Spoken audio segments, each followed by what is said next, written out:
Oke, kita mulai ya.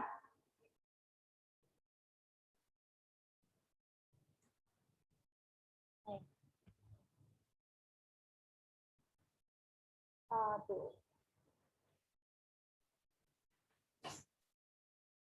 Oke. Yang di rumah sudah lihat kan? Sudah nampak slide-nya? Nah, Sudah, Miss. Sudah.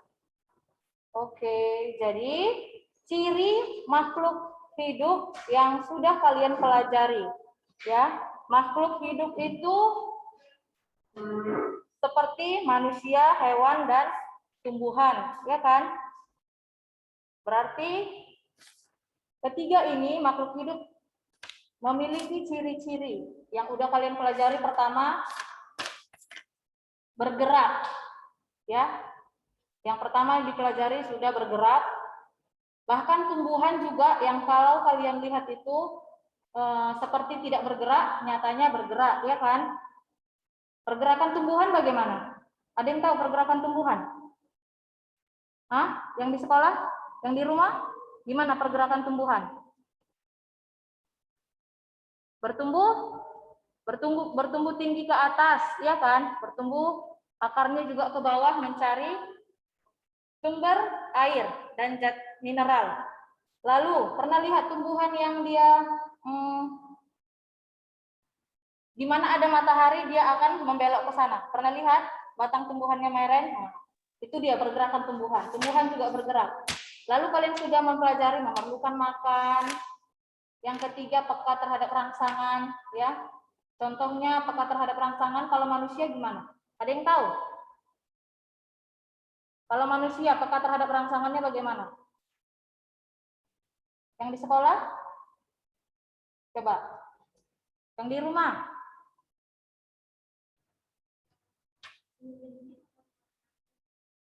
Apa? Kalau suhu dingin, manusia mengeluarkan urin.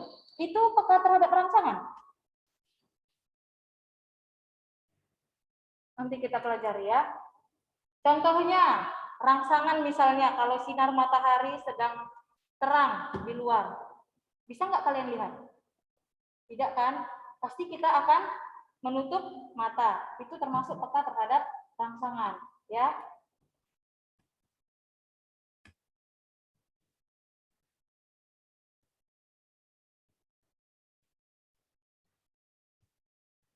Oke, yang keempat yang baru kalian pelajari juga bernafas, respirasi. Tumbuhan, manusia, hewan semua bernafas. Kita memerlukan oksigen untuk bisa bergerak untuk melakukan seluruh aktivitas kita, ya kan? Bernafas. Oksigen dibutuhkan oleh tubuh, lalu diedarkan di seluruh tubuh oleh darah, ya kan? Lanjut, kita masuk ke tumbuh. Ini sekarang yang tumbuh.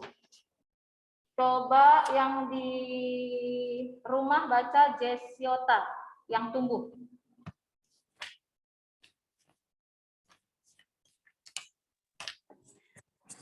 Lima, tumbuh. Semua makhluk hidup mengalami pertumbuhan, mulai dari Yang di sini kecil coba kamu yang hingga baca. Tumbuh. Kamu baca di yang di rumah Jesiota. lima, tumbuh. Semua makhluk hidup mengalami pertumbuhan, mulai dari kecil hingga menjadi besar. Bayi yang kecil waktu baru lahir akan tumbuh menjadi remaja, dan kemudian menjadi dewasa.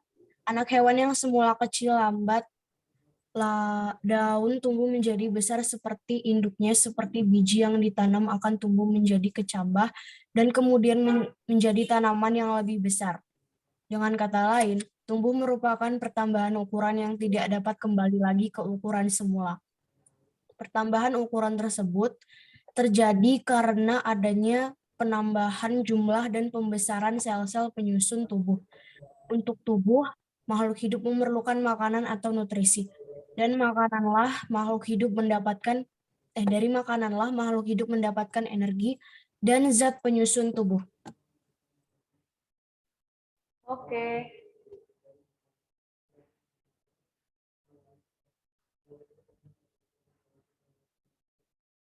Thank you.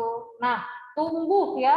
Jadi tumbuh itu adalah proses dari kita kecil menjadi besar. Jadi tumbuh katanya tidak dapat kembali ke bentuk semula kalau sudah tumbuh. Kalau kalian masih kecil,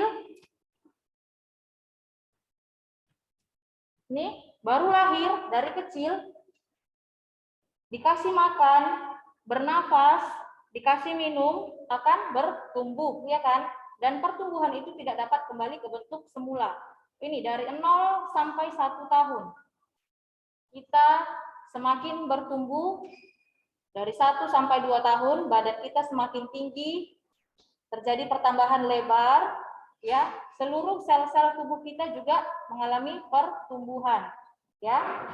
Kaki kita tambah besar, tangan kita tambah panjang, mata kita juga ukurannya itu semakin besar, tambah lagi 2 sampai 3 tahun, lanjut lagi 3 sampai 4 tahun, 5 sampai 6 tahun. Nah, tubuh kita itu mengalami pertumbuhan, ya, mengalami pertumbuhan dan tidak dapat kembali ke ukuran semula, ya kan? Bisa lagi orang kembali ke bayi? Tidak bisa kan? Baik itu hewan burung, ikan, reptil, seluruhnya. Jadi proses pertumbuhan dapat diamati dari pertambahan ukuran, seperti pertambahan tinggi, berat badan, dan besar volume tubuh. Tumbuhan juga. Kalau kalian lihat tumbuhan ini, yang awalnya hanya bermula dari biji. Biasanya kalau tumbuhan itu yang memiliki biji, maka daur hidupnya diawali dari biji. Kita tanam biji, lalu apa yang pertama kali keluar dari biji? Yang pertama kali keluar apa? Coba lihat gambarnya. Setelah biji kita tanam, yang pertama keluar adalah akar. Ya, akarnya akan keluar. Nah, ini kotiledon namanya ya. Jadi kotiledon ini tempat dia menyimpan makanan. Jadi sebelum biji ini bisa mendapatkan makanan dari akar dan melakukan proses fotosintesis, dia mendapatkan cadangan makanan dari ini, bijinya ini, kotiledon. Ya, setelah akar tumbuh, lalu apa yang keluar? Apa yang keluar setelah akar? Lihat gambarnya. Tunas ya. Daunnya ini keluar, tunasnya keluar. Oke, setelah itu semakin bertambah besar. Semakin bertambah besar, semakin bertambah besar, sampai akhirnya akarnya kuat untuk meresap air dan zat hara dari tanah, dan daunnya juga siap untuk melakukan proses fotosintesis. Makanya kotiledonnya ini sudah tidak digunakan lagi karena cadangan makanannya sudah habis dan dia sudah bisa melakukan proses fotosintesis, ya. Dia sudah bisa melakukan proses fotosintesis dan bisa membuat makanannya sendiri. Oke, jadi pertumbuhan beda dengan perkembangan. Kalau perkembangan itu adalah proses bertambahnya dewasa, perubahan sikap dan perilaku. Ada orang yang dia badannya aja besar tapi dia tidak dewasa, ya. Dia tidak dewasa dalam sikap dan perilaku. Tapi kalau tumbuh itu harga mati. Kalau bisa dibilang wajib tumbuh. Karena kita setiap hari makan, ya kan. Kalau tidak makan, kita lemas dan tidak bisa melakukan aktivitas. Jadi tubuh kita tetap bertumbuh. Kalau kalian, ini umur berapa? 10, 11? 10, 11? Ya. Berarti sudah masuk tahap remaja ya. Sudah masuk tahap remaja. Kalau Miss yang 2 ini sudah masuk tahap dewasa. Jadi kalian di dalam masa pertumbuhan makan makanan yang bergizi supaya pertumbuhan tulangnya sempurna, bisa bertambah tinggi. Nanti kalau sudah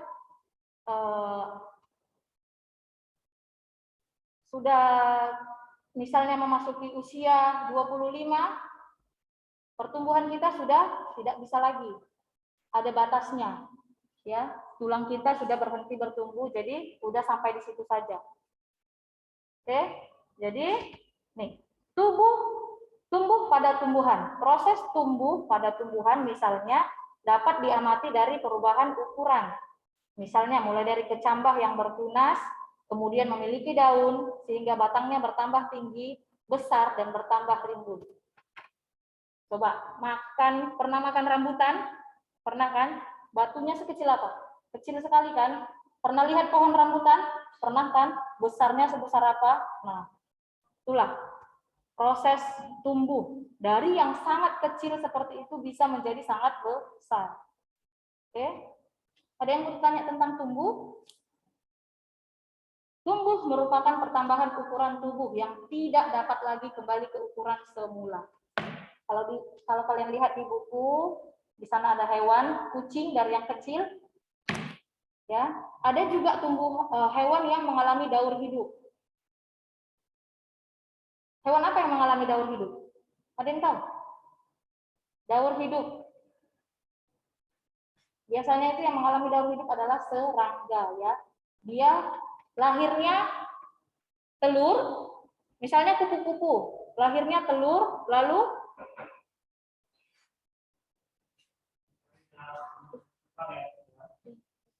di sini siapa yang tugasnya kecil? Kalau yang ada, yang nggak ada, saya kasih. yang di rumah tunggu sebentar ya. Yang ada dipakai.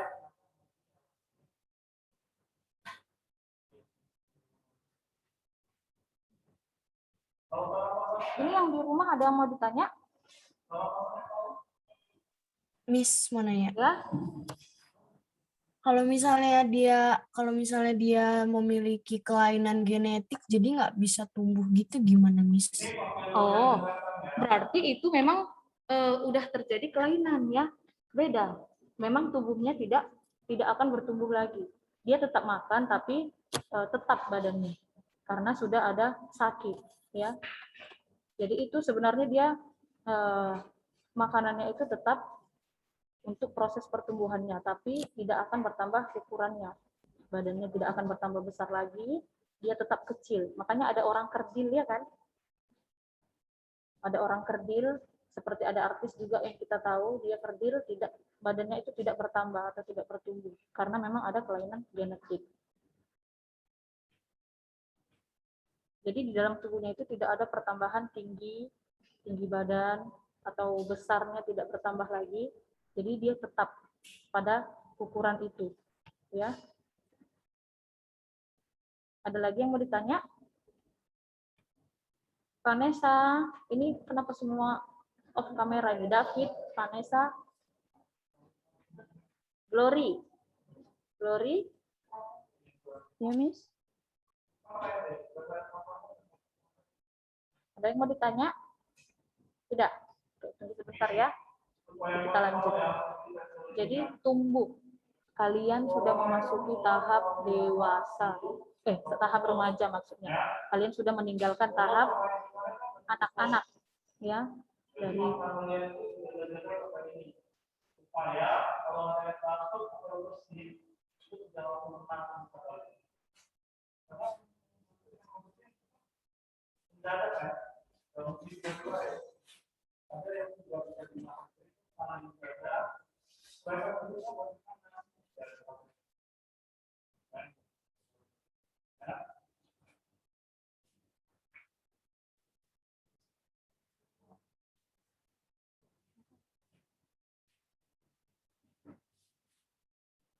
betul-betul ingat ya, di bawah pakai, bawah pakai.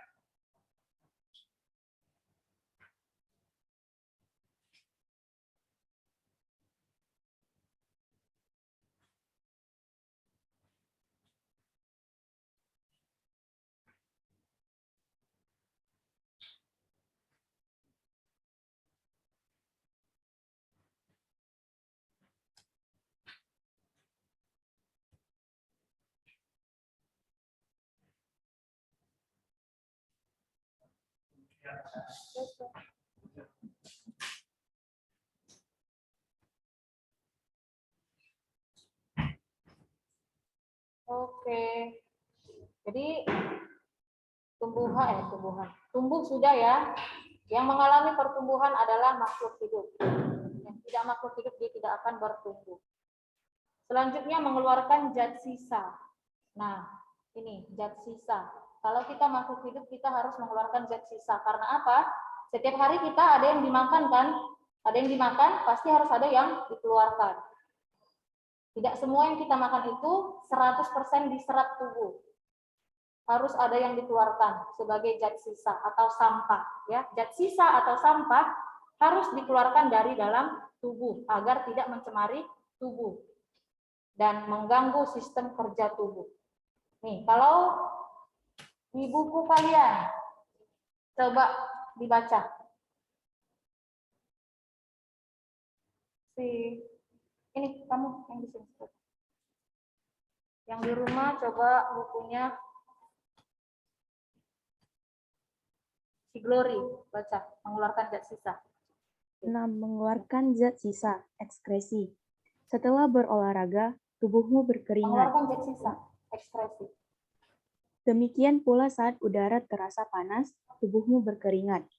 Sebaliknya, saat udara dingin, kamu lebih sering buang air kecil mengeluarkan urin. Keringat yang mengandung garam mineral dan urin merupakan contoh zat sisa yang dikeluarkan makhluk hidup. Ada pula karbon dioksida dan uap air yang dikeluarkan sebagai zat sisa dari proses respirasi. Pengeluaran zat sisa oleh makhluk hidup disebut ekskresi. Ekskresi sangat diperlukan karena zat sisa bersifat racun sehingga jika tidak dikeluarkan akan mengganggu kinerja tubuh. Makhluk hidup memiliki alat ekskresi yang berbeda-beda. Tumbuhan mengeluarkan karbon dioksida dan uap air melalui stomata dan lentisal. Manusia mengeluarkan urin melalui ginjal, karbon dioksida dan uap air melalui paru-paru, air dan garam mineral melalui kulit berupa keringat.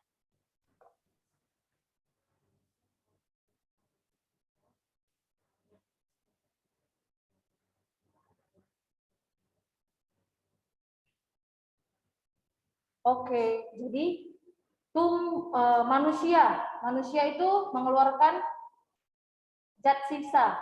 Jadi ekskresi itu adalah proses pengeluaran zat sisa yang tidak dibutuhkan lagi oleh tubuh. Beda sama sekresi ya. Kalau sekresi itu pengeluaran zat yang masih dibutuhkan oleh tubuh. Misalnya sekresi enzim. Enzim kan dibutuhkan oleh tubuh kan? Nah, itu namanya sekresi. Proses pengeluaran zat yang masih dibutuhkan tubuh. Tapi kalau ekskresi dia harus dibuang karena dia berupa sampah, tidak dibutuhkan lagi oleh tubuh. Contohnya apa? Yaitu keringat. Keringat ya. Setelah berolahraga tubuhmu pasti akan berkeringat. Karena apa? Coba. Biasanya kalau bagaimana kita keringat? Kalau cuaca panas ya kan? Kalau cuaca panas kita akan berkeringat. Karena apa itu? Yang di rumah tahu? Yang di sekolah?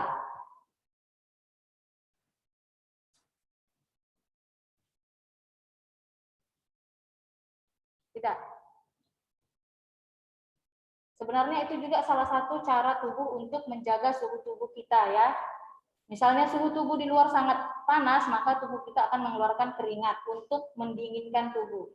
Karena kita manusia itu adalah termasuk berdarah panas. Jadi kita itu tetap mempertahankan suhu tubuh kita. Walaupun suhu tubuh di luar sangat dingin, misalnya orang yang hidup di 4 musim, saat musim winter atau musim salju, tubuhnya kan tetap hangat kan? Tubuhnya tetap hangat. Dan orang juga yang hidup di padang gurun sana, suhu tubuhnya itu sama, normal dengan kita. Karena kita itu bisa menyesuaikan suhu tubuh kita. Dengan cara apa tadi? Kalau dia panas, kita akan mengeluarkan keringat. Tapi kalau misalnya saat dingin, kita mengeluarkan urin. Supaya suhu tubuh kita itu tetap normal.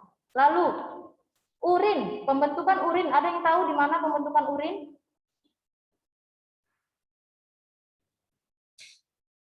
Urin kan adalah sisa dari kalau kita minum ya kan, kita minum air pasti kita akan mengeluarkan urin. Jadi urin itu dibentuknya di mana? Ada yang tahu?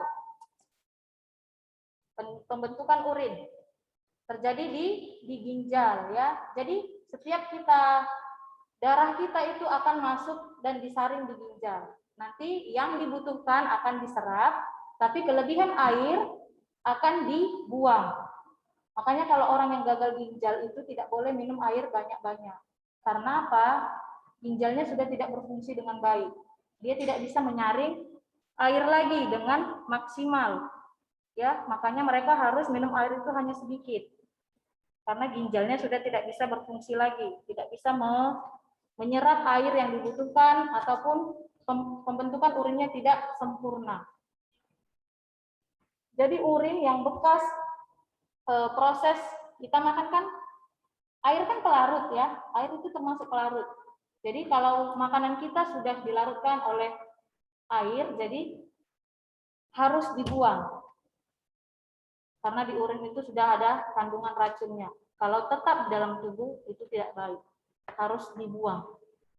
Dan disaring tempatnya itu di ginjal. Lalu, apalagi yang dikeluarkan oleh manusia? Zat ekskresi apalagi yang dikeluarkan oleh manusia? Urin, keringat, lalu apa lagi? Yang di rumah? Esperto? Apalagi zat sisa yang kamu keluarkan? Ada keringat, ada urin, lalu yang di sini? Harisa. Apa zat sisa yang kita keluarkan lagi? Keringat, urin. Kalau makan, apa yang dikeluarkan? Sisa makanan itu apa? Feses, ya kan? Harus dibuang. Pembentukannya di mana? Di usus. Setelah makan, dicerna di lambung.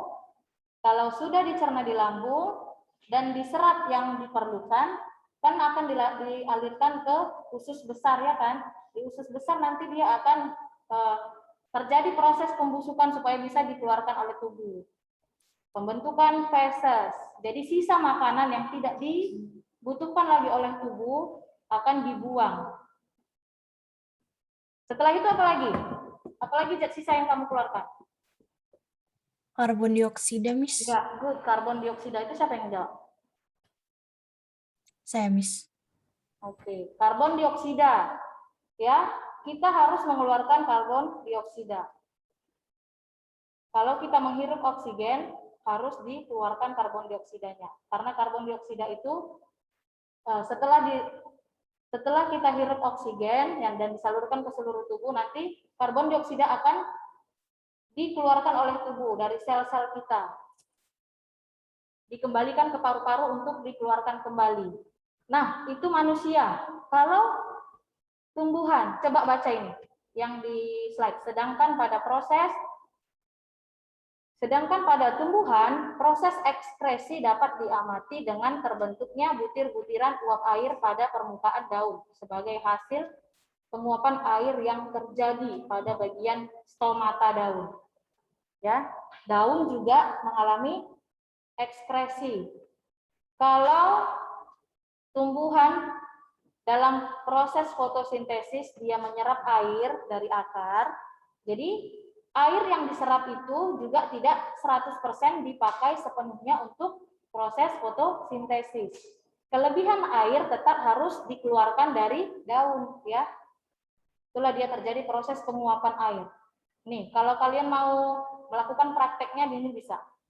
Ada tumbuhan, lalu kita bungkus dengan plastik. Nanti di situ kalian lihat akan ada butiran uap air yang terlihat. Apalagi di siang hari, misalnya panas. Tumbuhan itu akan melakukan proses penguapan langsung dari stomata. Jadi ekskresi adalah pengeluaran zat-zat sisa yang tidak diperlukan lagi oleh tubuh makhluk hidup seperti keringat, urin, feses, dan karbon dioksida. Ya. Keringat dikeluarkan melalui kulit, urin di ginjal, ya, proses ginjal tadi, feses melalui saluran pencernaan, dan karbon dioksida dikeluarkan melalui saluran pernafasan. Oke, kalau kita manusia dengan hewan sebenarnya hampir sama, tetap harus makan Kalau sudah makan berarti harus mengeluarkan zat sisa. Oke, sampai sini ada yang mau ditanya tentang mengeluarkan zat ekskresi? Tadi ekskresi apa? Proses pengeluaran?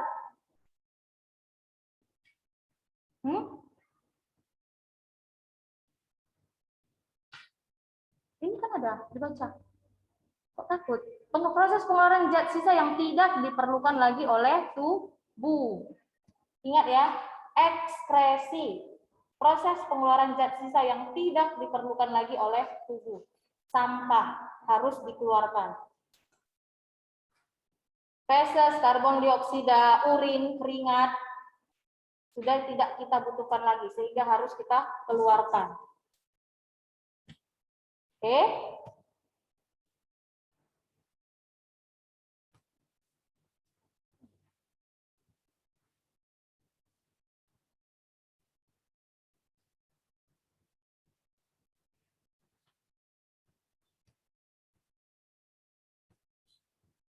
Oke, kita lanjut. Kalau tidak ada yang mau ditanya,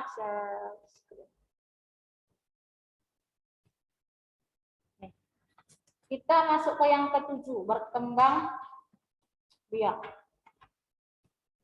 Perkembangan biak, berkembang biak atau reproduksi. Ya, berkembang biak adalah kemampuan makhluk hidup untuk menghasilkan keturunan. Oke, ini saja yang baca. Nih, biasanya induk kucing melahirkan anak kucing, induk kuda melahirkan anak kuda.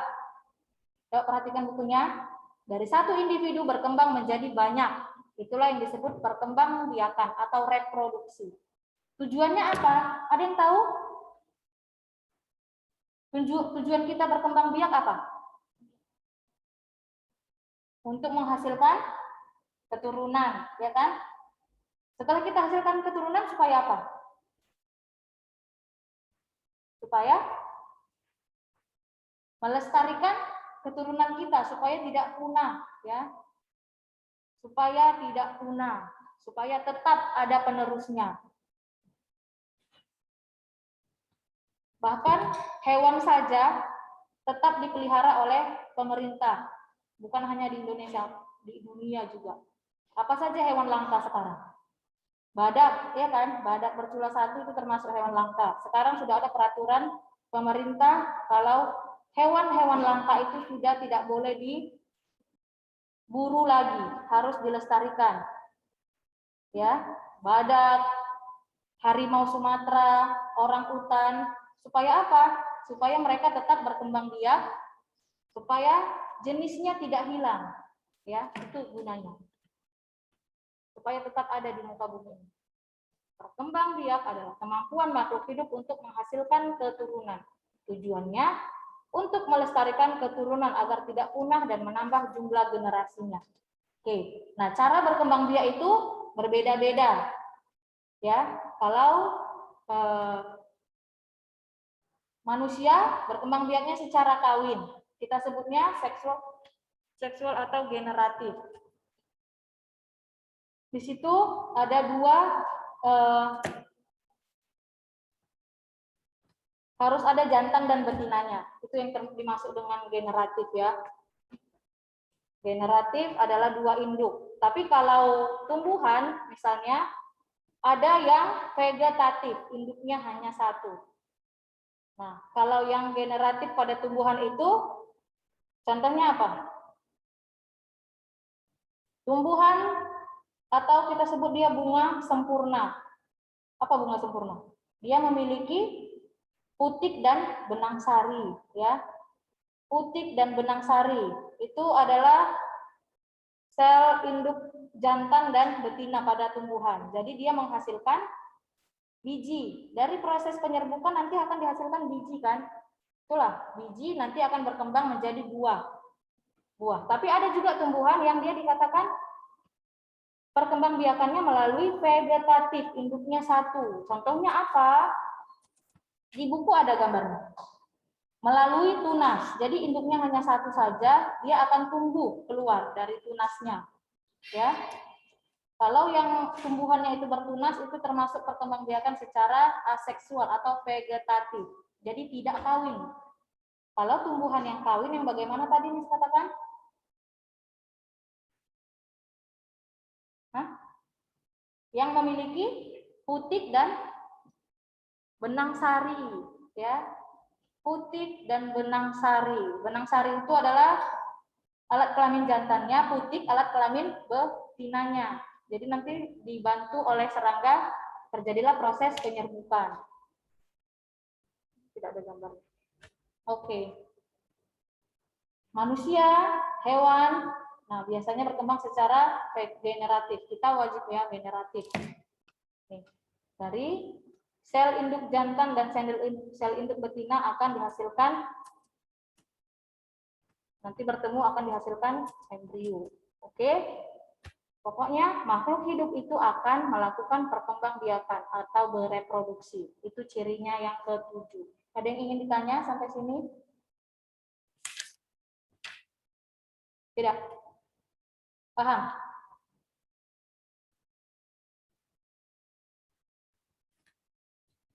Paham? Edward, ada yang ingin ditanya? Olivia? Tidak. Timothy? Yang di rumah ada yang ingin ditanya?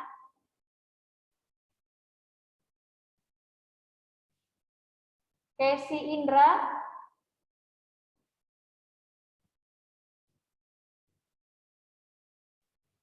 Coba ada yang tahu tumbuhan yang bertunas? Selain di buku kalian ada ini gambar pisang, apalagi tumbuhan yang dia bertunas? Yang dia tumbuhan barunya tuh keluar dari akar, dari samping induknya. Hah? Mangga. Mangga berbiji kan? Kalau berbiji dia bagaimana? Biasanya tadi Miss katakan kalau tumbuhan yang memiliki putik dan benang sari setelah proses penyerbukan akan dihasilkan biji. Berarti tidak. Ya. Kalau dia memiliki biji, biji itu terbentuk dari pertemuan benang sari dengan putik, ya kan? Apalagi tumbuhan yang berbiji. Banyak ya tumbuhan yang berbiji.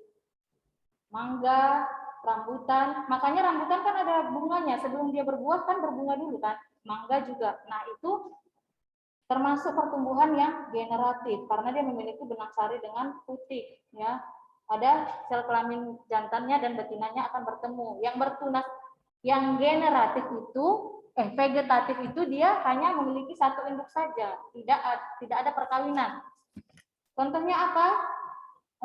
Bambu. Bambu itu keluar dari dia bertunas sama seperti pisang. Ya, kalau tumbuhannya tidak berbiji, dia itu tidak perkembangbiakannya secara generatif. Kalau yang generatif itu yang dia ada bijinya. Apa saja tumbuhan yang berbiji? Yang di rumah, Damian. Tumbuhan yang berbiji apa saja? Coba. Mangga, rambutan, lalu Jeruk, Miss. jeruk. Anggur. Terus Anggur. anggur, ya. Berarti mereka bagaimana perkembangbiakannya secara Generatif. iya, generatif. Kawin ya. Karena dia memiliki sel kelamin jantan dan betina. Oke. Waktunya sudah mau habis. Ini kan sudah habis. Oh, sudah lewat. Oke, tunggu. Miss absen dulu yang di rumah.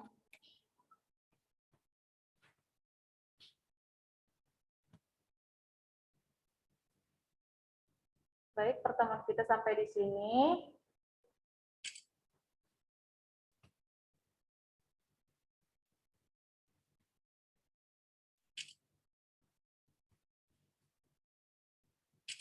Oke, bye yang di rumah.